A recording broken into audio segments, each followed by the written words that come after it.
les mitzvot et l'antidépresseur.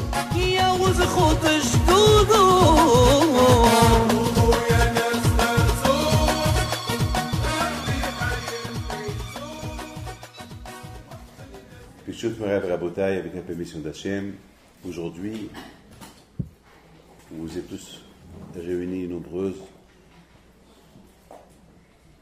pour écouter un cours de Torah. Cette semaine, c'est la paracha de Haïsara, la vie de Sarah Imenu. Et la Torah, elle précise la grandeur de Sarah Imenu, que toute sa vie, c'était une vie. Donc elle était jeune, donc elle était moins jeune, à l'âge d'avoir des enfants, à un certain âge avancé, à sa vieillesse, c'est une tzadékette. C'est une femme que toute sa vie a été attachée à Kadosh Baruch Hu. Et comment Sarah Imenu est arrivé à tout cela? Il faut savoir une chose, qu'on ne peut pas arriver à être ce qu'on veut sans qu'on fait des efforts. Pour arriver à être ce qu'on veut, il faut des efforts. Et Sarah Imenu, à l'époque où elle vivait, c'était une époque très très dure. Une époque c'était l'époque où tout le monde était idolâtre.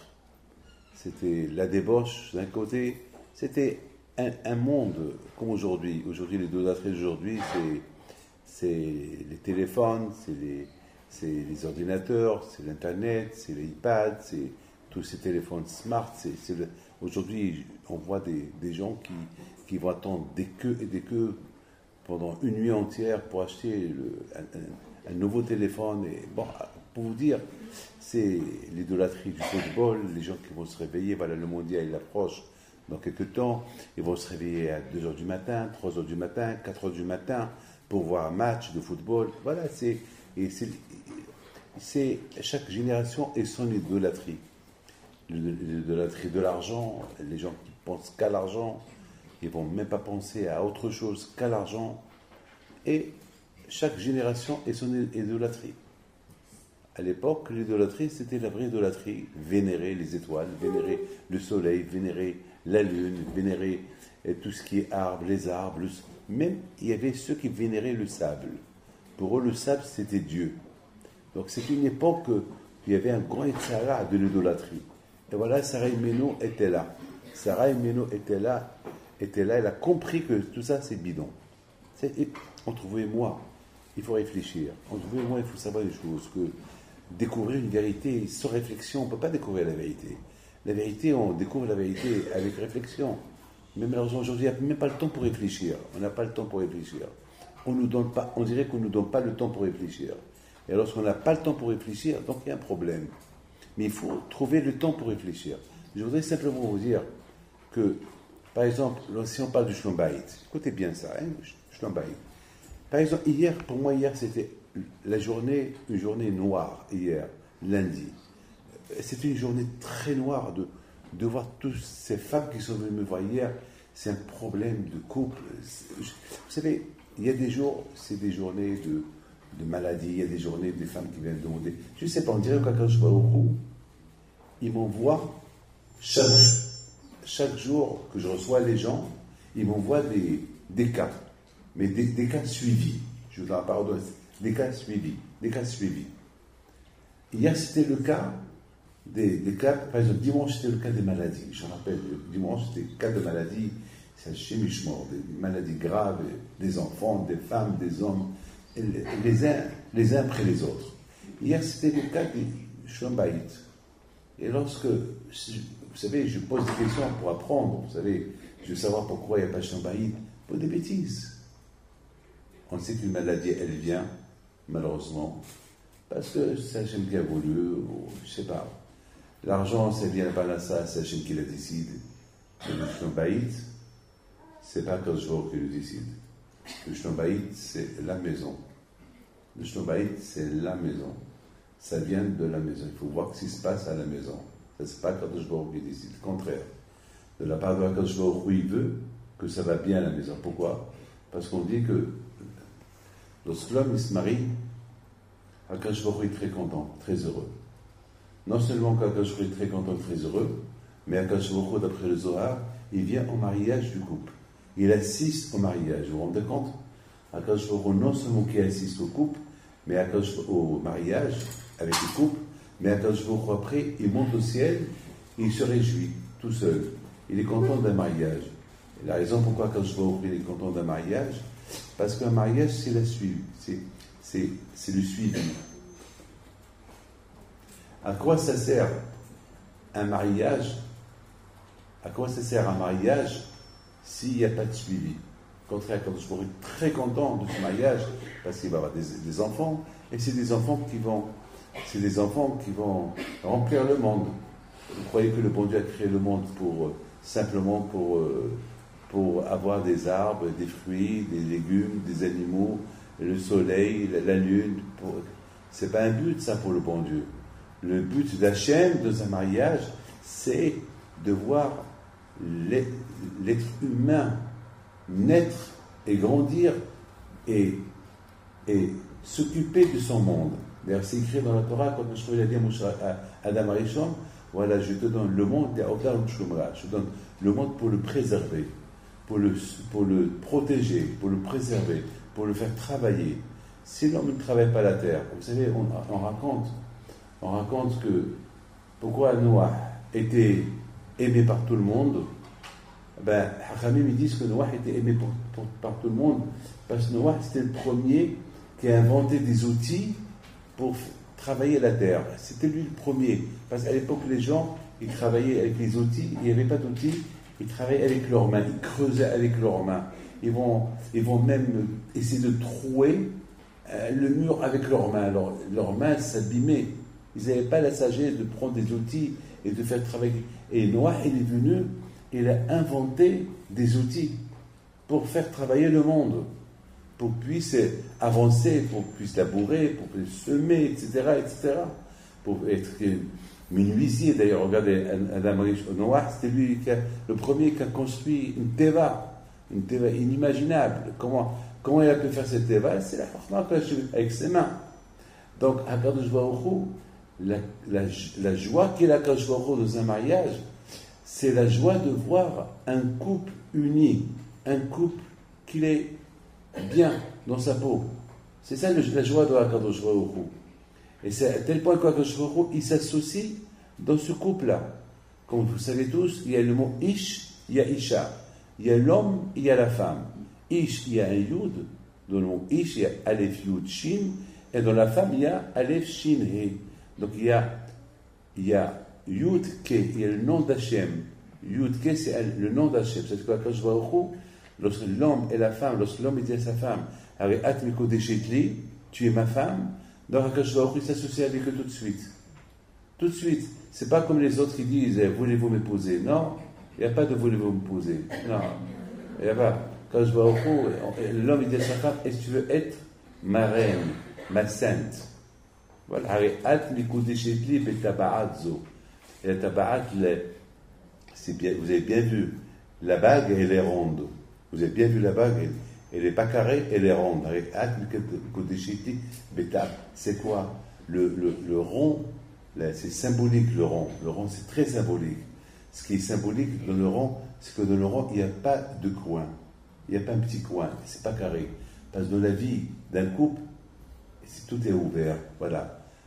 Lorsqu'on est assis dans une table carrée, il y a toujours des gens qui sont à la tête de la table, qui sont à gauche, à droite. Mais lorsque la table elle est ronde, tout le monde est assis en rond. Il n'y a pas de tête. Tout le monde est à égalité. C'est la raison que l'homme, il dit à sa femme, tu es comme moi. Beaucoup des fois, les femmes, ils croient que l'homme, il va être l'homme, voilà, il va être au-delà de moi, il va être plus que moi, il va me commander. C'est pas vrai. Je donne parole d'honneur. Vous les femmes, vous croyez que nous les hommes, on est volés, on est quelque part, on est méchants, on veut vous maîtriser, on s'en fout de vous, vous êtes toujours derrière nous. C'est pas vrai. L'homme, malheureusement, pas malheureusement, l'homme, il a un peu le fait qu'il s'appelle Adam, le fait qu'il a été créé le premier. Hachem, il a fait ça uniquement pour votre bonheur. Pourquoi? Parce qu'on sait très bien que lorsque l'homme et la femme, si Hachem aurait créé l'homme et la femme ensemble, il y aurait eu toujours des problèmes. La femme va dire à l'homme, je suis mieux que toi. L'homme va dire, je suis mieux que toi.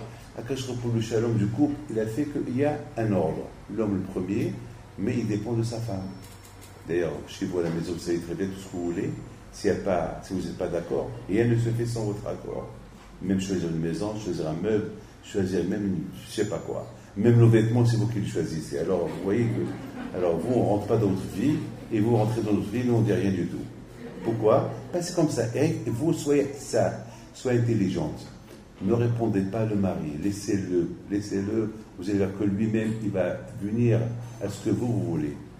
Mes amis, il faut savoir que Akadosh Baruch Hu, il a fait pour le bonheur du couple que l'homme, soi-disant, il maîtrise la femme. Mais au fait, c'est pas vrai. Si vous voyez à Botek comment l'homme, la Gemara, il dit qu'un homme qui n'est pas marié, c'est un homme sans joie. Donc ça veut dire que notre joie, si nous, on est en bonne humeur, c'est parce qu'on est marié avec une femme. La Gemara dit qu'un homme sans la femme, c'est un homme sans joie. Vous pouvez appeler...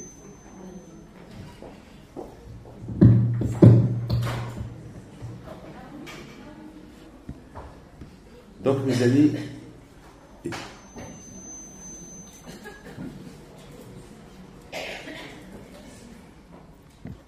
donc Rabotai, il faut savoir une chose, que lorsqu'Akadosh Baruch Hu, il a créé Adam et Hava, Akadosh Baruch Hu, il a créé une hiérarchie.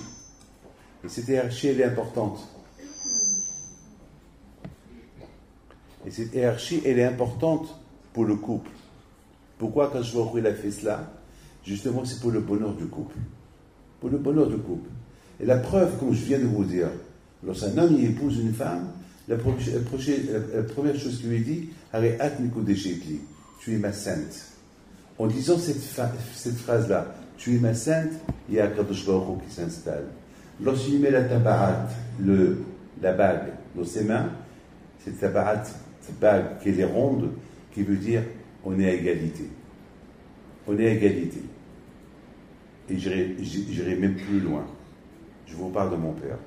Mon père, Alav Shalom, jamais il a vécu avec ma mère à égalité. Toujours il a mis ma mère au-delà de l'égalité. Il ne faisait rien sans lui demander. Et pourtant, mon père, c'était le tzaddik. Malgré tout, c'était ma mère qui possédait tout. C'était ma mère qui décidait tout. Même l'argent, c'est elle qui les garde. Tout était entre ses mains. Donc, vous voyez, mes amis, je peux même vous dire, même dans mon cas, c'est pareil. Je ne vais rien faire sans lui demander. Je ne vais pas construire une shiva sans lui demander. Je ne vais pas voyager sans lui demander. Il y a certaines choses que je ne lui demande pas, lorsqu'il s'agit, par exemple, comment je gère mon temps de l'étude de la Torah, mais elle le sait. Donc, si je suis là, si je suis ce que je suis aujourd'hui, ben, c'est grâce à elle. Mais mes amis, si vous prenez Rabbi Akiva Alav Shalom, parce que Rabbi Akiva est devenu Rabbi Akiva, et qu'il était comme Moshe Rabbeinu Rabbi Akiva, après 24 ans qu'il n'a pas vu sa femme, parce que c'est sa femme qui lui dit va étudier la Torah, lorsqu'il arrive 24 ans plus tard, et voilà, ses élèves, il arrive avec 24 000 élèves, et ses enfants, et tout le monde est venu pour accueillir Rabbi Akiva, il y a une femme qui l'avance vers Rabbi Akiva, elle va aller vers lui, et ses élèves, et les élèves de Rabbi Akiva, ils vont arrêter cette femme pour ne pas approcher. Et Rabbi Akiva leur dit, lâchez-la, laissez-la approcher, tout ce que je suis, tout ce que vous êtes, c'est grâce à elle. Donc vous voyez mes amis, votre place dans la maison juive, c'est la place la plus importante. Si nous on a réussi, c'est grâce à vous. C'est lorsque la Gemara dit que les femmes, lorsque Mashiach il va venir, les femmes avec quoi ils vont avoir le mérite pour ressusciter. Étant donné que les femmes n'ont pas étudié la Torah, vous n'êtes pas obligé d'aller à l'Yeshiva, vous n'êtes pas obligé d'aller au collège, vous n'êtes même pas obligé d'étudier un cours de Torah. Ce que vous faites, c'est parce que c'est par volontaire, c'est pour apprendre. Ce que Hachem veut de vous, apprenez bien les lois du Shabbat, pour bien faire Shabbat. Apprenez les lois de Tarat HaMishpacha, de Nida, etc., etc. Mais la Torah ne vous oblige pas d'étudier. Ce que vous faites, eh bien, si vous êtes des volontaires, ce que vous faites, c'est au-delà, c'est merci, Kadosh Baruch Hu, mais vous obligez pas, parce que Kadosh Baruch Hu, il sait que vous avez déjà des obligations. Kadosh Baruch Hu, il sait que vous allez vous occuper des enfants, vous occuper de la maison. Donc, il ne veut pas vous obliger de faire autre chose. Et même que on sait que vous travaillez, il y a ceux qui ont des magasins, alors puisque vous travaillez, alors on va vous obliger à étudier la Torah. On va vous dire non. Même que vous travaillez, vous n'êtes pas obligé d'étudier la Torah. Ça, c'est. Ramim, ils disent que les femmes, ils vont ressusciter. Le Mashiach, il va venir, si Dieu veut, par rapport à l'éducation qu'ils vont donner à leurs enfants, par rapport à l'éducation qu'ils donnent à leur mari, par rapport à la cacheroute à la maison, par rapport à que vous, c'est grâce à vous que nous, on peut aller étudier la Torah, que vos enfants peuvent étudier. Donc, vous êtes associés avec nous. Donc, on peut même dire, c'est grâce à vous qu'on est là. Même Hachamim, ils disent que grâce aux femmes, à la sortie de l'Égypte, les Bnei Israël ont quitté l'Égypte. Grâce aux femmes. C'est grâce, parce que c'est les femmes à l'époque, les gens, ils étaient prisonniers. Les pauvres, les gens, ils travaillaient très très durement en Égypte, et les femmes, les pauvres, ben, ils vont venir chez leur mari, ils vont leur dire des paroles de réconfort, et ils vont les faire rire. Et Akash Baruch Hu dit, et c'est ça qui a donné la force aux hommes pour résister les souffrances de l'Égypte. Donc, quelque part, on dit, c'est grâce aux femmes que les Juifs ont été libérés de l'Égypte. J'irai bien plus loin. Regardez Myriam Anivea. Regardez Tzipora. Moi, bébé, j'adore cette Kedusha, cette sainteté de Tzipora, la femme à Moshe Rabbeinu, que même elle a compris. Elle a compris que son mari ne peut pas être marié et avec eux, avec le Bnei Israël. Soit qu'elle a dit à son mari, Moshe, fais ce que tu veux. Ne t'occupe plus de moi. Parce que je sais que tu as le peuple d'Israël à s'occuper. Occupe-toi d'eux. C'est la folie, ça. Tzipora, elle tzadékette. Regardez quelle tzadékette elle était. Alors, si je vais, Myriam, pendant les 40 ans dans le désert, on voit que la manne, le manger, il descendait du ciel grâce à Moshe. Les Anané Kavod, les 7 nuées, c'est par exemple pour Sukkot, c'était grâce à Aaron Cohen. Et l'eau qu'ils ont bu pendant 40 ans, c'est grâce à Myriam. Alors imaginez-vous, vous savez que s'il n'y a pas d'eau, il n'y a rien du tout. J'ai vu dans Hachamim qui disent que l'eau, c'est pire que d'avoir faim. Lorsqu'on a faim, on peut supporter. Lorsqu'on a soif, on ne peut pas supporter. Ça veut dire que lorsqu'on a froid, on a chaud, on peut supporter. Mais lorsqu'on a soif, on ne peut pas supporter. Parce que soif, c'est parce que le corps lui-même, il a besoin de l'eau. Le corps, il fonctionne avec l'eau. Même le sang, s'il n'y a pas de l'eau assez dans le corps, l'être humain peut mourir. Et tout ça, l'eau était grâce à Myriam Anivea.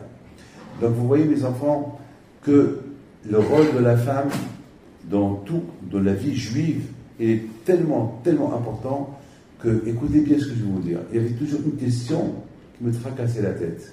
Pourquoi la Torah elle nous parle de la mort de Sarah et Ménon?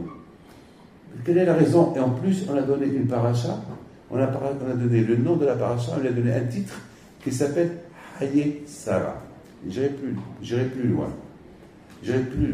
Vous savez que lorsqu'il y a une femme d'extrême, qu'elle est malade, qu'elle a la grave maladie, on lui dit d'ajouter le mot Haye. Haye Sarah. Vous voyez que, mes amis, que cette paracha, on ne l'appelle pas Mitat Sarah, la mort de Sarah. On l'appelle la vie de Sarah. Donc, ma question était, pourquoi cette paracha, on l'appelle la vie de Sarah? Haye Sarah, la vie de Sarah. Ben, mes amis, là, en plus, dans cette paracha, on nous parle qu'Abraham Avinu, il est venu faire un respect à Sarah. La pleurer et faire un respect. Donc, là aussi, on va essayer de comprendre quelle est la raison que la Torah est précise.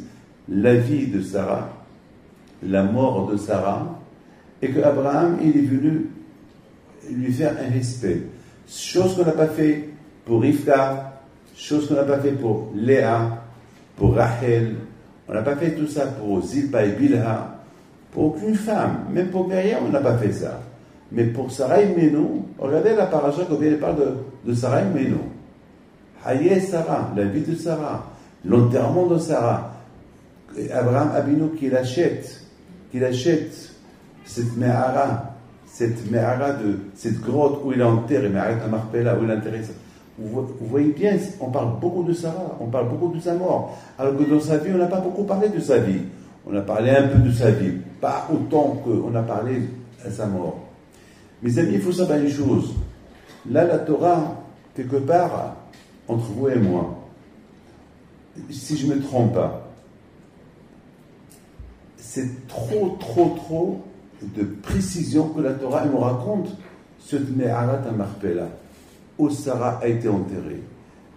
Au départ, Abraham Abinu, il entend que sa femme est morte. Abraham, il vient, il lui fait un spade, il commence à pleurer, et puis il discute avec les gens de Heth, à Hebron. Je voudrais bien acheter cette grotte, cette Mehara, s'il vous plaît, parlez avec Ephron. Une discussion large, une grande discussion. Mais c'est trop. Alors, attends, Sarah elle est morte, il l'a enterrée, dans Meharat Marpella, qu'elle était. Mais pourquoi des précisions? On raconte. Vous savez, mes amis, je pense que c'est ça ce que la Torah veut nous apprendre. Chacun de vous ici, chaque femme, elle peut être Sarah Imenu. Chaque femme ici, elle peut être Sarah Imenu. Sarah Imenu, ce qu'elle était dans sa vie, ben vous allez être dans votre vie. Combien Sarah s'est cassé la tête pour l'éducation de son fils. Écoutez bien ce que je vais vous dire. Écoutez très bien ce que je vais vous dire. Il y a un grand message ici dans cette paracha. Avec la paracha de la semaine dernière, un grand message. C'est quoi votre rôle, vous les femmes, dans l'éducation de vos enfants? Il faut faire attention à ce qu'ils font. C'est très important. Faire attention à ce qu'ils font. C'est pas rentrer dans leur vie. Vous savez, je m'en fous que mes enfants ils entendent ce que je vais vous dire. Jusqu'à maintenant, je fouille leurs poches. Je ne rigole pas. Mais jusqu'à maintenant, je suis curieux. Je fouille. Je veux voir qu'ils ont dans la poche. Je veux savoir. Une fois, j'ai trouvé une cigarette dans une poche de mes enfants. Ben, j'ai fait un scandale. Jusqu'à qu'il me dit, papa, c'est ta cigarette qu'une fois tu avais il y a 10 ans. Et depuis que tu as arrêté de fumer, j'ai pris un souvenir, je l'ai gardé. Ah, je me suis dit, je lui ai dit, excuse-moi. Elle dit, comme ça, je n'aurais pas le salaire de fumer. Mais j'ai dit, justement, si tu as dans ta poche, un jour tu vas avoir le salaire de la fumer. Donne-la, je la jette. Je l'ai jeté. Et toujours, je cherche sous les chemises. Qu'est-ce qu'il y a? Parce que toujours, on cache. Sous les chemises, sous les pulls. On cache. Et je cherche. Et je trouve un petit papier. Ah, non, c'est un cours de Torah. Allez, je le laisse. Comme ça, je suis comme ça. Tant que je vis, je suis l'éducation de mes enfants. Parce qu'aujourd'hui, on vit dans un monde, si on ne fait pas attention, on risque de regretter. Et tout ce qui se passe aujourd'hui, on ne peut pas dire, je m'en fous, elle est adulte, elle est grande. Non. Il faut que j'ai un lien entre papa et son fils, un lien que jamais il me reproche que je ne me suis pas occupé de lui. Il ne faut pas. Je ne donnerai pas cette image. Et il y aura toujours. Je sais que je voyage beaucoup. Lorsque même que je voyage, j'appelle, est-ce que tu as fait la prière ce matin? Même il a 20 ans, 25 ans, et je lui pose la question, tu as prié ce matin? Comment? Mon fils n'a pas prié ce matin? Mais comme ça, c'est mon éducation. Non, papa, j'ai prié à la maison. Pourquoi? Pourquoi pas à la synagogue? Pourquoi pas avec Minyan? Il faut qu'il me donne une raison raisonnable pour que j'accepte. Je rentre dans sa vie. Vous allez me dire pourquoi? Ben, on vit dans un monde, il faut un monde trop ouvert, un monde qui est tellement ouvert que Dieu préserve, on peut tomber tout de suite. On peut tomber. Donc je fais attention, je ne veux pas prendre de risques. Et mes enfants, ils sont contents. Et même mes enfants, c'est comme ça qu'ils vont faire à leurs enfants. Ça, ce qu'était Sarah Imenu, écoutez bien. Sarah Imenu, elle voit dans sa maison quelque chose qui se passe. Il y a une chose qui se passe. Il se passe que le fils de Hagar, il joue. Et Yitzhak, il est là, il est en train de voir. Et Sarah Imenu n'a pas aimé ces jeux-là. Elle n'a pas aimé. Donc, Sarah Imenu, Sarah Meno, elle dit à Abraham Abino, Abraham, Garesh et Ben Amazot. Je veux pas le fils de la servante chez moi à la maison. Je veux pas. Abraham lui dit, mais pourquoi ma fille? Pourquoi tu veux pas? Non. Il a des jeux dans ses mains. Elle a des trucs dans ses mains que ça n'intéresse pas. Ça pour mon fils, ça va gager sa vie spirituelle. Je peux pas. Les amis, non. Comme des fois on laisse nos enfants rentrer avec des choses. Vous savez, cette semaine, si je ne me trompe pas, c'était dimanche. Il y a une femme qui vient chez moi avec un bleu dans ses yeux. Donc, ou son mari l'a frappé, ou elle est tombée, ou quelque chose est tombé sur elle, ou quelqu'un l'a frappé. C'est 100%. Elle a été agressée. Je dis, madame, c'est quoi? Elle pleure.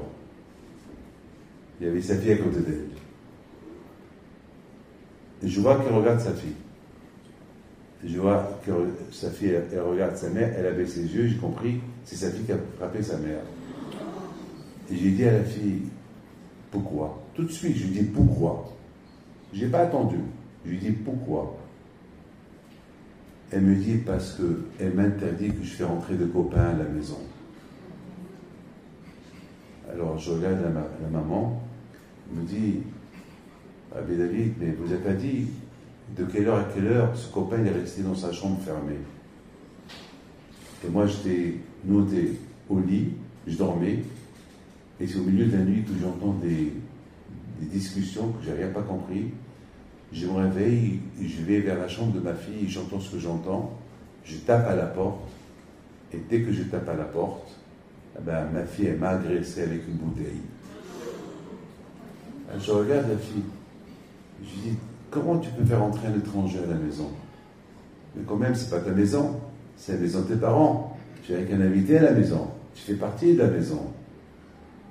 Mais c'est les parents qui décident qui rentrent, qui ne rentrent pas. Et c'est quoi ça la nuit, au milieu de la nuit?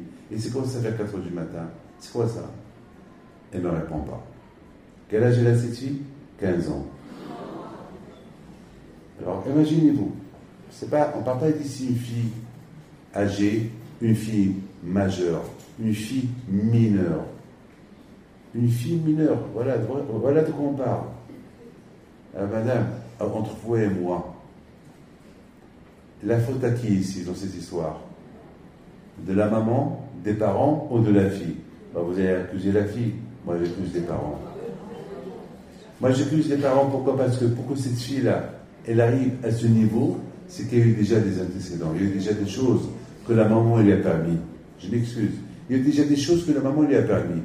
Et selon ce que la maman a permis à sa fille, et après sa fille, elle s'est permis à elle-même. Voilà. Et c'est des choses que je vis ici à Paris. C'est des choses que je vis, que j'entends en Argentine, au Brésil, à New York, en Israël, ici, au Mexique. C'est des histoires que j'entends tout le temps.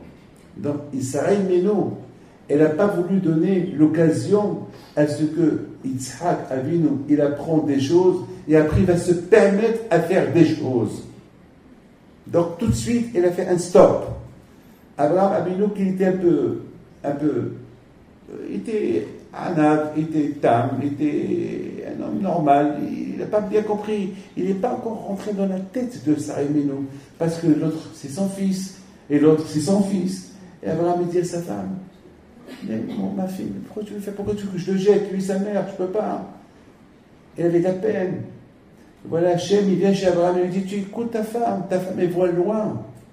Toi tu vois, toi tu es un homme de Hesed, et parce que tu es un homme de Hesed, alors pour toi c'est rien du tout. Pour toi c'est rien, ils sont encore jeunes, il va grandir, il ne va plus jouer, il ne va plus faire des bêtises. Mais Sarah, ta femme, elle voit loin. Elle voit que si on tolère cette chose aujourd'hui, demain, on va tolérer encore. Et après, ça va être, c'est le garçon, c'est l'enfant. Vous voulez savoir une chose? Ce qui m'a le plus choqué, je vous donne parole d'honneur. J'étais choqué. Un monsieur qui vient chez moi hier avec toute sa famille, sa femme, ses enfants, tout le monde était là. Alors, tout le monde lui dit, alors je veux savoir ce qui se passe, je crois qu'il est... Bon, qu'est-ce qui se passe? Il y a le père qui me dit, le père de famille me dit, voilà, vous avez tout le monde ici au présent, ils sont tous contre moi. Pourquoi? Parce que mon père, il est mort hier soir, son père à lui, et je ne veux pas à l'enterrement. Alors moi, j'ai rien compris. J'ai dit, tu veux pas aller à l'enterrement? Ton père me dit non, non seulement ça, je ne veux même pas lui faire Kaddish. Je dis, pourquoi tu ne veux pas lui faire Kaddish? Alors tout le monde, sa femme lui dit, mais c'est ton père. Alors ses enfants lui disent, papa, si tu fais ça à Pépé, nous aussi on te fait pareil. Nous aussi, si tu meurs, on ne va pas t'en à ton enterrement, on ne te fera pas Kaddish. Qu'est-ce qu'il leur répond? Non, vous n'êtes pas comme mon père. Alors, j'étais curieux, je dis, qu'est-ce que t'a fait ton père? J'étais curieux de savoir qu'est-ce que ton père il t'a fait tellement que tu le détestes. Tellement que tu le détestes. C'était quoi sa réponse? Sa réponse était la suivante. Je ne l'aime pas parce que dans son testament, il a donné plus à mes frères qu'à moi. Et je dis, pourquoi il a donné plus à tes frères qu'à toi? Il dit, ben, justement, je ne sais pas. Et sa femme, elle dit, c'est parce que tes frères, ils sont occupés de lui toute la vie. Alors que toi, jamais tu es allé le voir. Alors, dis-toi merci, au moins qu'il t'a laissé quelque chose. Dis-toi merci, jamais tu es parti le voir. Même nous, tu ne sais pas aller le voir. Alors quoi? Alors, dis-toi merci, il t'a laissé une maison, il t'a laissé un peu d'argent. Mes amis, écoutez, ça va vous choquer encore plus.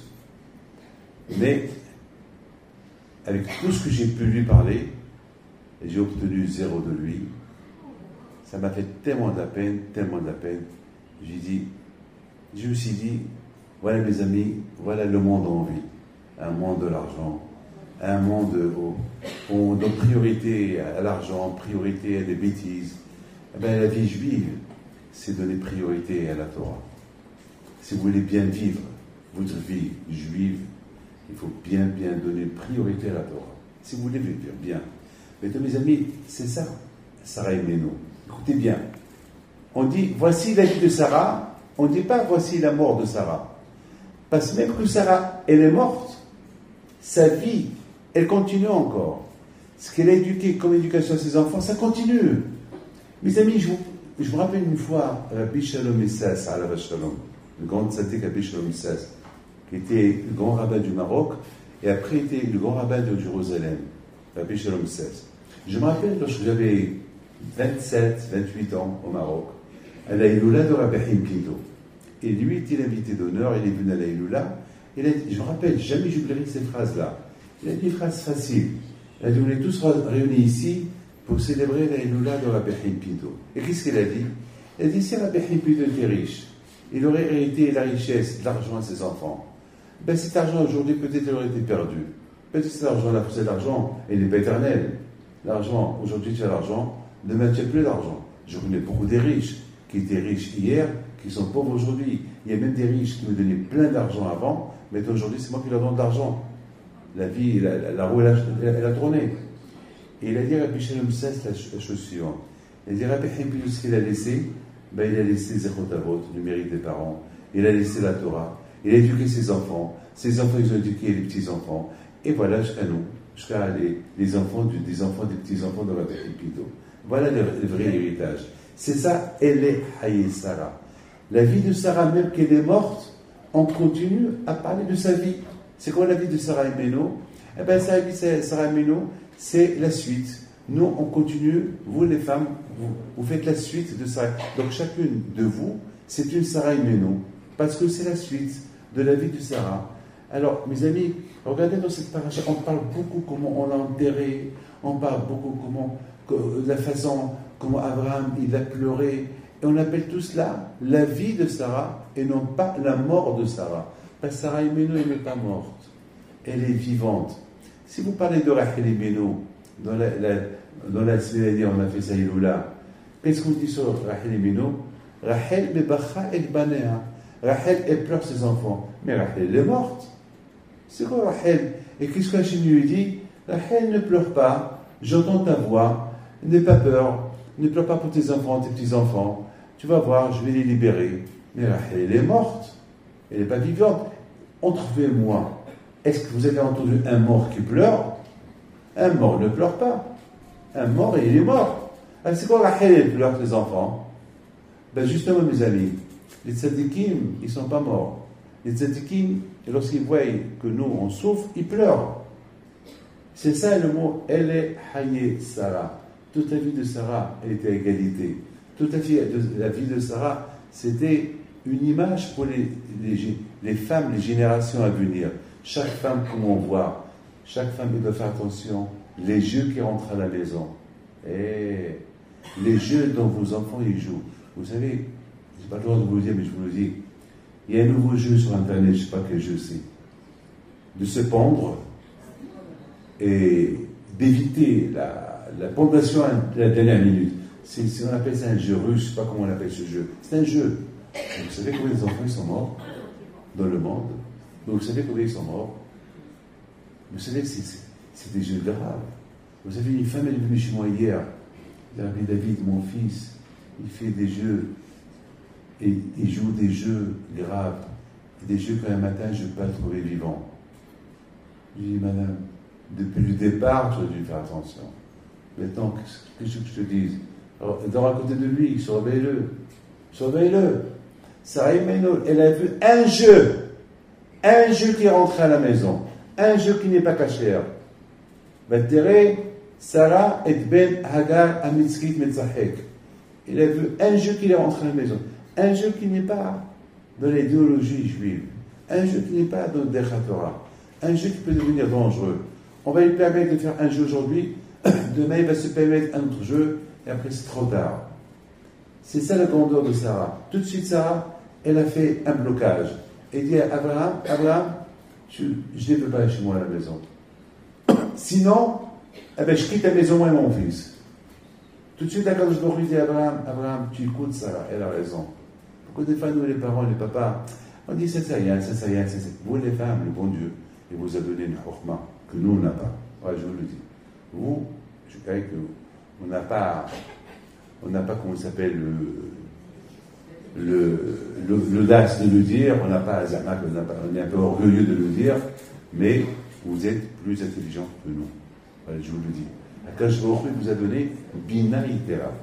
Akash Baruch Hu vous a donné Bina. Bina, c'est une intelligence, un intellect un peu plus que nous. Et vous avez cette chorma. Mais d'autre côté, si vous n'utilisez pas cette chorma que le bon Dieu vous a donnée, eh bien vous risquez d'être pire. Ça veut dire que vous pouvez faire les plus graves bêtises, des bêtises. Il y a hier une femme, une maman qui est venue chez moi. Je me dis, Rabbi David, voilà, merci pour la bracha que vous avez fait pour mon fils qui va se marier. Mais maintenant, j'ai un grand problème. Je dis quoi? Je me dis, bon, il va se marier avec une fille. Cette fille, c'est une avocate. Et cette fille, elle lui dit un jour, moi je suis avocate et j'ai un poste très important. Et ne compte pas, c'est moi qui vais te faire le lit, on va te faire le manger. Ça, c'est pas pour moi. Ça, c'est... Alors, il faut savoir que... alors, son fiancé lui dit, attends, moi aussi je suis avocat comme toi. Alors, tu veux dire quoi? Tu veux dire que moi... Alors, qui va s'occuper de la maison? Il dit, ben, je ne sais pas, il faut qu'on discute. Il faut qu'on réfléchisse. J'entends ça. J'ai dit à la maman, dis à la fiancée de ton fils qu'elle vit dans l'erreur. Parce que, à Kadosh Baruch Hu, c'est vrai, l'intellect supplémentaire que Hachem a donné à la femme, c'est en même temps, elle peut être très intelligente et en même temps savoir que c'est une femme. J'ai apporté la preuve de Margaret Thatcher, qui était le Premier ministre de l'Angleterre. On l'appelait la Dame de Fer. Enfin, c'était une Dame de Fer. Comment était une Dame de Fer? C'est une femme qui était très têtue, et savait ce qu'elle faisait, très intelligente, mais dès qu'elle rentre à la maison, c'était une femme. C'était la femme de fer de la maison. C'est-à-dire, c'est elle qui arrange la maison, c'est elle qui fait à manger à son mari, et son mari, c'était le mari. Et il va lui dire, Margaret, fais-moi le café. Oui. Alors que elle, c'était la première ministre. C'était le premier ministre du Royaume-Uni. C'est ça la femme intelligente. La femme intelligente, c'est de savoir supporter ce qu'elle est et savoir ce qu'elle est. Hachem, il lui a donné le titre de femme. Et c'est ça l'intelligence, c'est ça l'intelligence. Ça veut dire, bien sûr, ça ne veut pas dire que l'homme n'a pas le droit de l'aider, il faut l'aider. J'ai toujours dit à tous mes élèves combien j'ai appris de mon père à la Shalom. J'ai appris de mon père combien le vendredi, alors toute la semaine il était dans ses études, toute la semaine il recevait les gens, mais ce que j'ai appris de lui, c'est le vendredi, à partir de midi, mon père à la Shalom, c'était pas Rabbi Moshe, c'était Rabbi Moshe de la maison. C'était Rabbi Moshe qui va étendre le linge, qui va enlever le linge, qui va le plier, qui va chauffer le manger du Shabbat, qui va s'occuper de la plate du Shabbat, qui mais tu ne donnes pas d'honneur, qui s'occupait, il va nettoyer à gauche et à droite, alors que nous on ne faisait rien, je me rappelle, on le voyait, mais ça suffit de le voir faire ce qu'il fait pour qu'on apprenne qu'il faut être comme ça. Il faut être comme ça plus tard. Et c'est ce que je fais maintenant. Sauf si je ne suis pas à la maison le vendredi. Et même si je ne suis pas à la maison le vendredi parce que je suis en voyage, là où je me trouve, mes mains, je touche un peu à gauche et à droite. Pourquoi pas? C'est une habitude que j'ai, que le vendredi, il faut aider la femme. C'est comme ça. C'est pas la femme que j'aide, c'est le Shabbat que j'aide. Mes amis, c'est ça ce que la Torah nous raconte de Sarah et Méno. Si vous voyez un peu les lettres, si on voit à peu près ce que la Torah, c'est extraordinaire. Si on voit pourquoi la Torah a beaucoup parlé de Sarah et Méno, parce que Sarah et Méno, elle avait un grand mérite. Le mérite de Sarah et Méno, c'était que c'est ce qui va faire hériter la Hérosha, l'héritage, qui va nous hériter à nous, à Israël, le peuple d'Israël, et les hommes et les femmes, comment se comporter. Lorsque la Torah dit par exemple, Abraham et Sarah, ils ont fait des âmes à Haran. La Torah elle ne dit pas Abraham les âmes qu'il a fait. La Torah elle dit les âmes qu'ils ont fait. Abraham et Sarah. Sur place, Rachid dit Abraham il s'occupe des hommes et Sarah elle s'occupe des femmes. C'est la folie ça. Sarah et Méno. Si on parle de Sarah et Méno, elle aide son mari. À quoi sert de rendre un homme bitchouva et pas sa femme? Regardez ce que la Torah elle ajoute comme précision. Lorsqu'Abraham il reçoit des invités, il court chez sa femme, il lui dit Mahari, vite. Mahari, Rouchi, tu vas pétrir tout de suite, vite, on a des invités. Imaginez-vous que votre mari rentre chez vous et vous dit hé, Chantal, qu'est-ce qu'il y a? Vite, j'ai des invités. La première chose que vous allez lui dire pourquoi tu ne l'as pas dit? Et qui c'est ces invités? D'où je les connais pas. Sarah et Méno, regardez, ça veut dire que déjà, dans la vie du Hesed, Abraham et Sarah, ils étaient à égalité. Ils étaient à égalité, déjà, ils se comprennent. Si Abraham va rentrer chez Sarah, soudainement, il va lui dire Marie, vite. Elle comprend qu'elle doit faire vite. Pourquoi? C'était dans sa vie, c'était dans sa peau, c'était en elle, c'était ancré en elle le Hesed. C'est important que la Torah nous raconte ça. Regardez, mes amis, comment la Torah nous raconte. Lorsqu'on Malachim dit ça à Abraham, où est ta femme? Qu'est-ce qu'il dit? Elle est dans la tente. C'est-à-dire que la tsnéout, c'est jamais Sarah était dehors. C'est pas une fille. Regardez, pour la première fois qu'une femme elle est sortie dehors, la fille de Dina, la fille de, comment elle s'appelle, de Léa, parce qu'elle voulait voir les jeunes filles de la ville, elle voulait voir la mode, qu'est-ce qui se passe, elle est partie voir Zara et Saint-Laurent, elle est partie voir un peu tous les grandes marques qu'il y a. Et voilà, les grandes marques de l'époque. Je sais pas, à l'époque, c'était la marque Nimrod, c'était la marque, je sais pas, Hito, je sais pas, les marques de. Elle est sortie. Qu'est-ce qui s'est passé à la fin? Malheureusement, elle a été attrapée par quelqu'un et qu'il a, je sais pas, je ne vais pas rentrer dans les détails.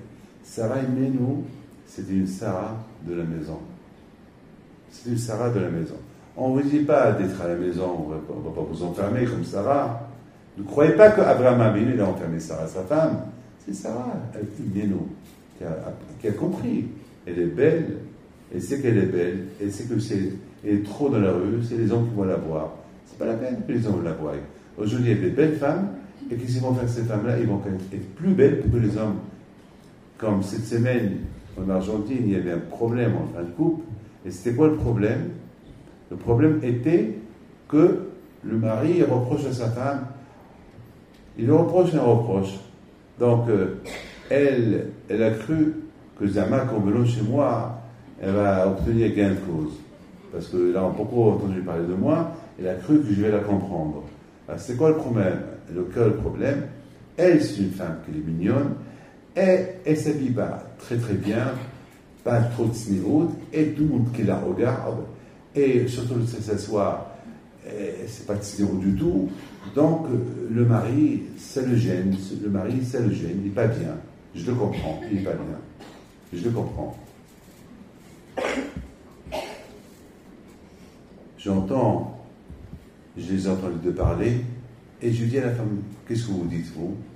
Elle me dit, Rabbi David, Rabbi, elle me dit, vous savez, moi je fais ça, j'ai mon mari, mais je veux vivre ma vie, je me sens mieux comme ça, si je me regarde, c'est bien, il doit être heureux que tout le monde me regarde, pour qu'il voit que voilà, je le préfère lui et pas les autres. Je commence à l'entendre, mais voilà. Complètement fou. Alors regarde. J'ai dit, tu sais quoi? Alors ton mari va commencer à chanter avec le short. Il va s'habiller comme il veut. Je voulais voir c'est quoi sa réaction. Qu'est-ce qu'il me répond? Eh bien, qu'il s'habille comme il veut. D'ailleurs, je ne l'ai jamais dit. Et je dis, madame, t'aimes ton mari? Mais bien sûr, je l'aime. T'es jalouse de ton mari si les femmes le regardent? Elle me dit non. Non, s'il le regarde, je sais qu'il m'aime. Et je demande au mari, toi, t'es jalouse de ta femme si les hommes la regardent? Il me dit, oui, je ne veux pas qu'on me la regarde, c'est ma femme. Je la regarde, les deux, je vois que les deux, ils vivent dans deux mondes. Lui avec une conviction, elle avec une autre conviction, et c'est dur, c'est très très dur de gérer cette affaire. Très très dur. Qu'est-ce que tu vas dire à la femme? Qu'est-ce que tu vas dire à l'homme? Comment tu vas résoudre ce problème-là? C'est un peu... Vous savez ce que je lui ai dit à la femme? J'ai dit, madame, tu fais Nida, tu respectes la petite familiale. Elle me dit, je fais ce que maman m'a appris. Genre, j'ai appris comment sa mère lui a appris, c'était 0, 0, 0. C'est pas ça. Les amis, il faut savoir une chose. Que, je m'excuse de vous le dire, c'est pas bien que je vous le dise, mais je vous le dis. Vous savez, après 33 ans que je reçois les gens, 33 ans de problèmes que j'entends et des bonnes nouvelles que j'entends, les années les plus dures que les vies, que les problèmes les plus durs que j'entends ces dernières années, c'est ces 2-3 dernières années, depuis qu'il y a l'Internet, depuis qu'il y a Facebook, depuis qu'il y a depuis qu'il y a tout ça, c'est les iPhones, les iPads, tout ce qui est smart, ça devient trop compliqué dans la vie de chacun de nous. Ça devient trop. La vie, elle devient, par exemple, une femme, qu'elle parle avec, beaucoup des fois, c'est des centaines de fois que j'entends ça. Maintenant, elle découvre où il est son ex-mari ou son ex-fiancé d'il y a 30 ans. C'est tellement facile aujourd'hui de rentrer sur Internet et voilà, elle le découvre. Et voilà, ou c'est lui qui appelle, ou c'est elle qu'elle appelle, et le mari, il est là, il découvre sa femme qu'elle parle avec son ex il y a 20 ans, il y a 30 ans. Ça crée une jalousie, ça crée une mauvaise atmosphère. Et une fois, un homme qui entend la conversation de sa femme avec son ex, avec laquelle il était fiancé il y a 15-16 ans, qui se sont donné rendez-vous pour se voir par curiosité. Ils m'appellent. Avec David, voilà, ma femme et son ex, ils ont un rendez-vous aujourd'hui, tel et tel endroit. Qu'est-ce que je fais? Je vais ou je ne vais pas à l'endroit. Instinct pour leur faire une surprise. Qu'est-ce que je fais? Qu'est-ce que je vais lui dire? Et tu sais quoi? C'est mieux que tu lui parles. C'est pas la peine que tu lui donnes. C'est pas bien de lui laisser. Il ne faut pas tenter le diable. Il ne faut pas qu'ils se rencontrent. Tu ne sais jamais ce qui peut arriver dans cette rencontre. Si tu rencontres, elle va appeler à une autre rencontre, même si tu vas l'arrêter, qui sait. Alors j'étais obligé, moi, d'intervenir, et je l'ai appelé. Elle a commencé à pleurer au téléphone, me dire, c'est la curiosité qui m'a appris pour le revoir, pour discuter avec lui. Voilà, c'est tout. Voilà le monde où on vit aujourd'hui. Voilà le monde où on vit aujourd'hui. On vit aujourd'hui dans un monde à éviter. Il ne faut pas créer des ennemis. Il ne faut pas être tenté. Il faut faire attention. Il faut faire attention. Il faut faire beaucoup attention. Voilà le monde où on vit aujourd'hui. Vous savez, mes amis, il y a Péléo Hetz qui dit une chose extraordinaire. Le Péléo Hetz, c'était un grand sadique qui a écrit un livre qui est extraordinaire. Il dit, le Péléo Hetz, il dit, comment est-ce possible que les gens que j'ai vus hier, écoutez bien, qu'ils étaient riches, et chaque fois que je les rencontrais, je leur disais comment ça va. Ils vont me dire tout va bien. Et je vais leur dire est-ce que ça va? Et la parnassa, Baruch Hashem, la parnassa va bien. Et la famille ça va bien. Et tout va bien. Mais dans le Péléo, lui, il s'appelle Bel-Azer du Papo Alav Shalom. Et donc, sur Bel-Azer Alav Shalom, il dit 15 ans plus tard, j'ai rencontré ces mêmes personnes et je leur pose les mêmes questions. Comment ça va? Ils me répondent ça va pas. Et la famille, ça va pas. Et la parnassa, alors là, ça va pas. Alors, ils posent la question, mais attends, qu'est-ce qui se passe entre il y a 15 ans et maintenant? Pourquoi il y a 15 ans, ça allait bien, et 15 ans plus tard, ça ne va pas? Les mêmes clients, ils sont toujours là. Quoi, il y a 15 ans, ils achetaient, et maintenant, ils n'achètent plus. Il faut qu'ils mangent. Les mêmes clients, ils achètent des vêtements. Quoi, il y a 15 ans, ils achetaient, et maintenant, ils n'achètent plus. Qu'est-ce qui se passe? Et Rabbi Eliezer, du Papo Alav Shalom, il donne une réponse extraordinaire. Il dit comme ça. Il dit que à l'époque, on peut adapter ce que je vous raconte à toutes les époques. Vous pouvez l'adapter même à notre époque et à aujourd'hui. Vous pouvez l'adapter. Et je vous dis quelque chose. Je dois pas d'honneur. Je vous parle autant qu'un homme qui a l'expérience. C'est les MS que je vous dis. Et c'est une réponse extraordinaire. Il dit comme ça. Il dit à l'époque, les hommes, ils étaient attachés à Hokli Israël, même lorsqu'ils vont travailler, ils vont parler toujours avec un livre de Torah avec eux. Donc, entre un client et un client, ils ouvrent le livre, ils vont lire. Ils vont lire. C'est-à-dire que le temps, ils passent leur temps avec des études, une étude de la Torah, Hokli Israël, une Gemara, une Mishnah, Tehillim. Donc, le Yitzhara, qu'est-ce qu'il faisait? Écoutez bien. Pour ne pas que ce monsieur y étudie, il lui envoie des clients. Vous avez compris? Il lui envoie des clients pour l'arrêter de l'étude. Donc le client, donc le propriétaire, il fait de l'argent. À chaque fois, il faut qu'il arrête. Donc le tsar, il fait rentrer, il lui envoie des clients. Allez, va. D'accord. Mais plus tard, et c'est les journaux qui sont sortis, et c'est les téléphones qui sont sortis, et c'est les smarts qui sont sortis. Donc il n'y a plus de temps. Donc, avant, il avait le temps pour étudier la Torah contre chaque client. Maintenant, lui-même, il a trouvé son temps.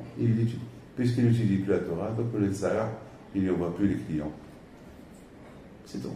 Mes amis, je vous dis, c'est le Emet. Vous savez, je vous parle d'hier soir. Hier soir, il y a involontairement, il y a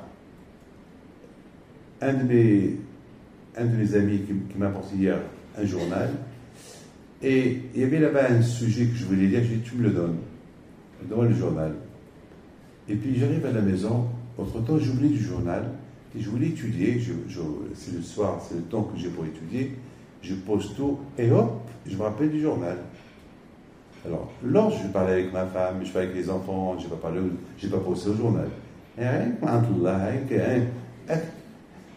Comme ça, au moment que j'ai commencé à étudier la Torah, et voilà, je me rappelle du journal. Je me lève et je prends le journal. Tout de suite, je me rappelle, David, t'as pas pensé au journal avant que tu as pris tes livres. T'as pas pensé au journal avant que tu as posé tes livres sur la table. Maintenant que tu veux étudier la Torah, c'est maintenant que tu penses au journal. J'ai pris le journal, je l'ai jeté. Voilà les tzara comment ils fonctionnent. Et le tzara aujourd'hui, il veut tout faire pour qu'on n'ait pas le temps. Alors, je vous raconte la chose la meilleure des meilleures. Il y a un couple qui vient chez moi là, il y a quelques temps, ils ont décidé de divorcer. Mais le mari dit à sa femme, même qu'on va divorcer, viens, on va aller voir Rabbi David quand même, c'est lui qui nous a mariés. Alors quand même, on va lui dire, au moins qu'il sache pourquoi on va divorcer. Et la femme lui dit, je ne veux pas, je te déteste, à compagnie, mais oui, tu as touché ma mère, c'est vrai, il a insulté sa mère, la belle-mère. Bon. Bien sûr, il n'a pas le droit, elle s'accroche à la belle-mère, à sa mère, elle a raison. Il ne faut pas toucher à la belle-mère. La belle-mère, c'est la belle-mère, le beau-père, c'est le beau-père, ils sont intouchables. Bon, je comprends. Mais à compagnie, il lui dit, mais c'est pas grave, c'est vrai, alors, tu vas dire à Rabbi David que j'ai insulté ta mère. Mais il va calculer qui a raison. Parce que bon, je l'ai insulté parce que tu m'as fait ce que tu m'as fait, donc j'ai perdu la tête. Elle lui dit, je m'en fous, tu as perdu la tête, tu es un fou, je te divorce. C'est fini. Et au même moment, la mère, elle appelle. Et la mère, elle dit à haute voix, tu le divorces. La belle-mère. D'accord. Donc, alors, elle lui dit, mais Rabbi David, est-ce qu'on peut aller chez lui? Alors la belle-mère dit, surtout pas parce que lui, il va être de son côté. Eh bien, maintenant, tout ça, on me l'a raconté après. Mais à la fin, vers la fin, ils ont décidé de venir chez moi. Maintenant, voilà, les deux, ils arrivent. J'entends, je veux savoir, c'est quoi, comment ça a commencé? C'est le début que je veux savoir, le Bereshit. Je ne veux pas savoir la fin, je veux savoir le début. La fin, je connais, la fin, vous avez divorcé, mais je veux savoir le début. Et c'était quoi le début? Comment ils ont commencé? À cause du téléphone. C'est tout. À cause du téléphone. J'arrive du travail, comme chaque jour, et rien n'est fait à la maison. Ma femme ne travaille pas. Et elle est à la maison, tout le temps le téléphone, et chaque fois elle achète un autre téléphone, et elle change de téléphone, et tout le temps, sa mère, tout le temps, sa copine, tout le temps, tête, son temps, et la maison, le retraité à la maison, et chaque fois je dis d'accord, ça va, mais c'est là, et alors, elle dit alors, j'arrive, rien dit, j'avais faim, c'était le jour du jeûne, le Tzom Gedalia, le dernier jeu qu'on a fait, après Rosh Hashanah, Zahmak après Rosh Hashanah, après Rosh Hashanah, j'arrive de la synagogue, ni café, ni thé, ni gâteau, ni un repas. Elle n'a pas mangé, elle n'a pas jeûné, elle a mangé toute la journée, elle a fait que manger, elle est partie au café, et le jeu de Taranit, et moi j'arrive crevé, j'ai faim, et il n'y a rien à la maison, en plus en train de rire au téléphone. Genre, qu'est-ce que tu as fait? Qu'est-ce que tu as fait? Voilà, le téléphone. Et je crois que c'est la belle-mère. Alors, je lui dis, et toi, qu'est-ce que tu as fait? Mais dis-moi ce que j'ai fait. Là, je me suis énervé. Sachant qu'elle parlait avec sa mère, j'ai insulté elle et sa mère. J'ai dit, mon fils, tu mérites que cette femme-là te divorce.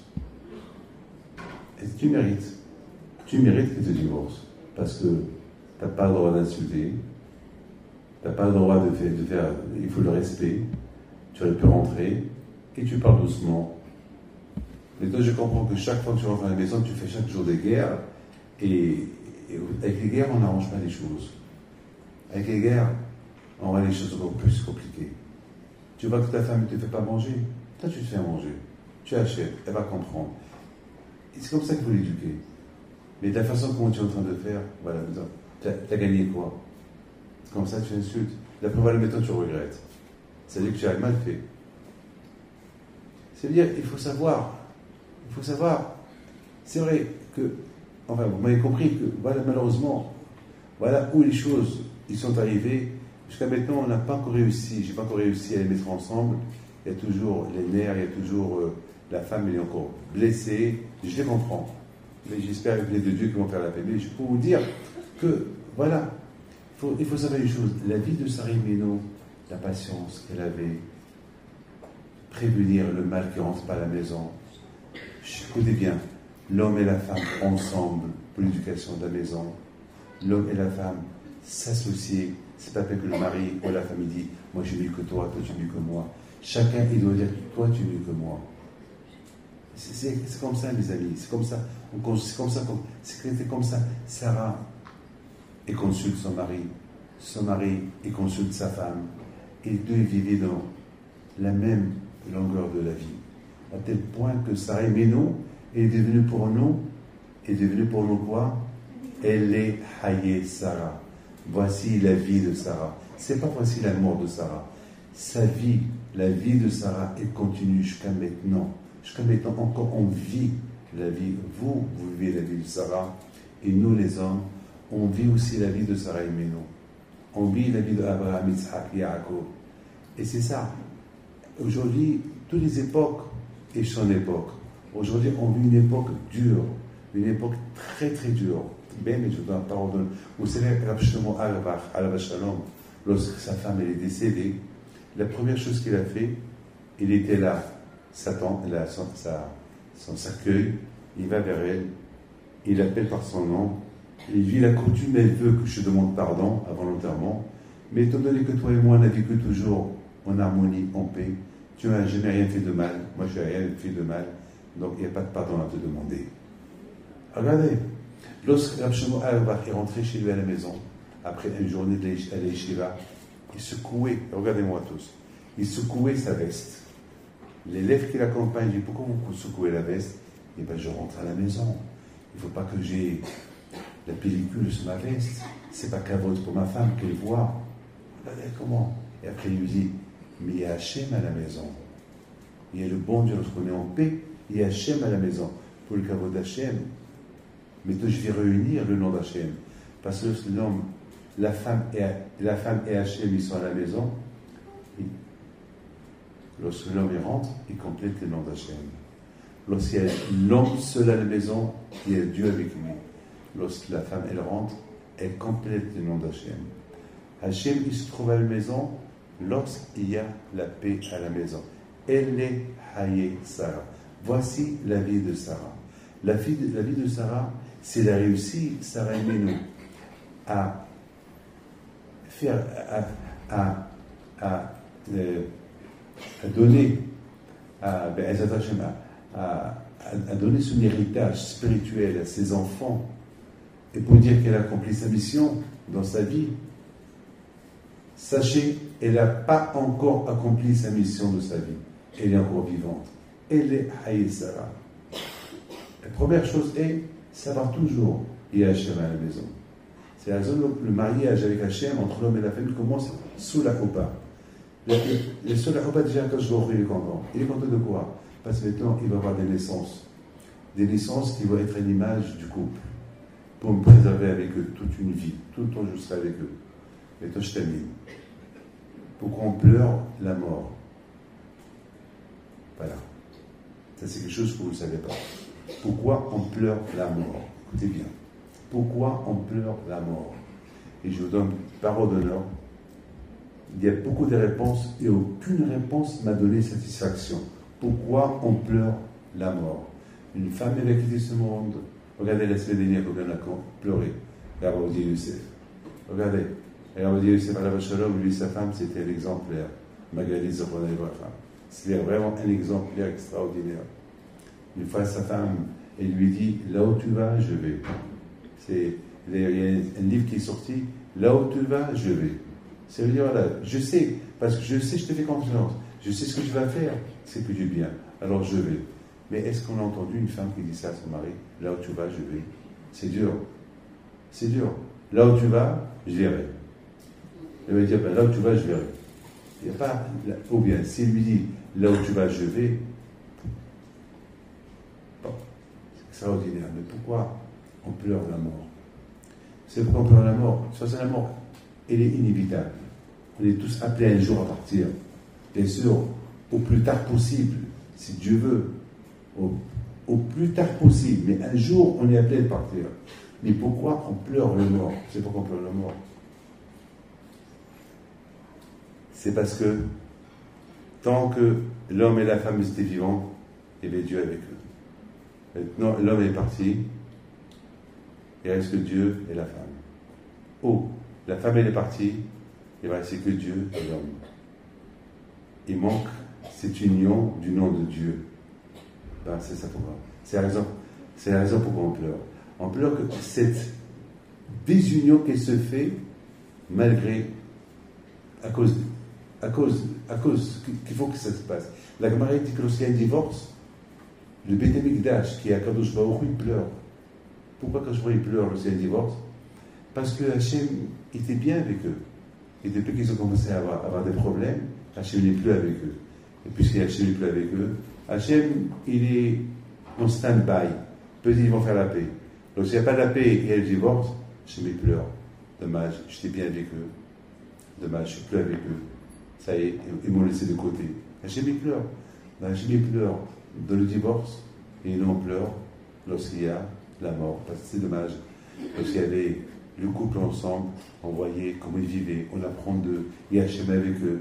Et maintenant, c'est les forces des choses qui doivent arriver. Alors on pleure entre-temps, si Dieu veut, que Be'ezrat Hachem, dans l'espoir que les enfants qui vont venir plus tard, c'est eux qui vont prendre la relève, qui vont se marier un jour. La Gemara raconte que le roi Hiskia était malade, il était en train de mourir, il vient chez lui, Ishaïa, il dit, tu sais que tu vas mourir, maintenant tu vas mourir, écris vite ton testament. Il dit, mais je suis jeune encore, et parce que tu n'es pas marié. Alors, si je ne suis pas marié, je vais mourir, oui, parce que c'est important de se marier. Lorsqu'on se marie, on accomplit les mitzvahs des enfants. Alors, il dit, mais j'ai vu dans ma névoie que je vais avoir des enfants Yesharim. Alors, j'ai évité de me marier pour ne pas que j'apporte dans le monde des enfants Yesharim. Et le prophète Ishaïa lui dit, ça, c'est pas ton problème. Toi, tu te maries, tu accomplis la volonté de Dieu, et quant aux enfants, Akash s'occupera d'eux. Toi, tu disais Ishaïm, et il se fait Hachem, il peut leur apporter des problèmes, et vous faites des chouva. Et ça, c'était le cas. Un jour, Hiskia, il s'est remarié, le fait qu'ils avaient été annulés, il a eu Ménaché, qui était un grand rachat. Et Akash lui a donné Treha, il a frappé, il a envoyé des problèmes, et il a fait des chouva. La teshuva, les problèmes que Hachem nous... C'est comme un papa qui éduque son fils, il le frappe, ou il lui parle, ou qui se met de bon chemin. Hachem, il sait comment on se comporte avec nous pour faire teshuva. Combien de gens font teshuva lorsqu'il y a un malade, il y a... Mais pour vous dire, lorsqu'un homme ne se marie pas, il ne fait pas l'union avec Hachem. La raison du mariage, c'est d'apporter cette union avec Akadosh Baruch Hu, qu'elle est très importante. De plus qu'il y a de mariages juifs, de plus qu'il y a des unions juives, de plus qu'il y a la Torah, il y a plus de Shekhinah dans le monde. Il y a de plus qu'il y a de Shalom, il y a plus de Shekhinah dans le monde. Ah. Et de plus qu'on apporte la Shekhinah dans le monde, on rapproche la Géoula. Alors, Marie dit, je termine, de plus qu'on fait des enfants, surtout à cette époque-là, et on leur donne une bonne éducation juive, vous savez très bien, on n'est pas loin de la Géoula. Et la Géoula, elle vient uniquement si tous les âmes, là-haut, ils tombent, ils descendent bas. Mais si on ne se marie pas, et si on veut réduire, il y a comme un couple qui vient chez moi il y a quelque temps, ils ont un problème, ils ont fait 2 enfants, stop. Le mari dit à sa femme, tu as que 24 ans. Elle dit non, stop, parce que vous allez faire stériler à vie. Je dis alors, vous savez comment j'ai fait peur à la femme? Qui peut me dire? La femme dit non, je veux 2 enfants, stop. Le mari dit, tu as 22 ans, moi j'ai 24 ans. Attends. Il lui dit, c'est 2 enfants, ça suffit. Alors je lui dis, madame, et si tu perds ton mari? Et si tu perds ton mari? Quoi? Et si tu perds ton mari, à l'âge de 22 ans, tu vas te remarier. Et celui qui va te marier veut des enfants. Il m'a dit, Rabbi David, ne me dites pas ça. Ben, je lui dis, il faut que je te dise ça. Parce que Hachem Ishmor, tu dis, c'est pas toi qui commande, c'est Hachem qui commande ce que tu vas avoir. Comment, 22 ans, ça y est, tu arrêtes, c'est pas possible ça. Tu peux pas faire ça. Vous savez quand les enfants aujourd'hui, là, la NRA aujourd'hui est devenue une machine à enfants. Pourquoi? Parce qu'elle va rester toujours. C'est là, elle aime son mari. Mes amis, je vous bénis, vous allez vous lever. Voilà, j'ai un autre cours, je devais rester que sur moins quart, voilà, je vous ai ajouté 20 minutes de plus. Alors je vous bénis, Mishvach, je vous bénis que Akadosh Baruch Hu, il vous protège, que Akadosh Baruch Hu vous donne la santé, que Hachem vous donne par la Satova, que Akadosh Baruch Hu vous donne un bon mazal, et un aromé un bon mazal, que Akadosh Baruch Hu vous protège de Ainara, que Hachem vous donne des enfants, le shalom à la maison, et bien sûr que je sois toujours dans la Torah, qu'elle est la sonne, puis de soit avec vous, et je suis très fier, Bémet, je vous le dis, je suis très fier de vous. Bémet, que en plein jour, vous venez étudier, écouter un cours, vraiment vous êtes super. Bémet, vous êtes de Satkaniot, parce que vous, je peux vous faire confiance. Je sais que de vous, vous allez avoir des enfants bien, je sais, je le sens, parce que si vous faites ce sacrifice-là, ça prouve que vraiment, on peut compter sur vous. Alors, Be'ezat Hashem, que Hashem vous aide, et que ce Beth Midrash-là qui nous a tous réunis, qui progresse dans la Torah, qu'il est Ratson, que Rabbi Levi, qui nous a réunis tous, que Hashem lui donne, Bracha Be'atzlaha, Yishvach Motenu, Sarah, Rachel, Orech, et Kol HaKal HaKadosh Hazeh, Gedolim, Uktanim, Hem, Uneim, Shehem, Talmidim, Chashalem, Makal, Almayoui, Baich Atron, Yizakei Atron, Yishma'e Bekat Sotron, Bakun, Kosar, Akdaimat, Adonai, Besa'atchem, Yagel Ba'atchem, Yekot Subah Shemo Alechem, Bita Belechem, Abba, Be'abba, Shalom, Yehud, Yisalek, Sedan Hinam, Belechem, Bemadai, Tzadochem, Bebizchot, Rabbehin, Pidot, Agel Ba'atchem, Bitmale Alechem, Rahamim, Bechen, Yeratzon, Bema'amin. الأولى لسيتو على الحرب دافيد بيتو الأولى لسيتو الحرب دافيد بنتو لوضو يا العيالات صغرتو على البي دافيد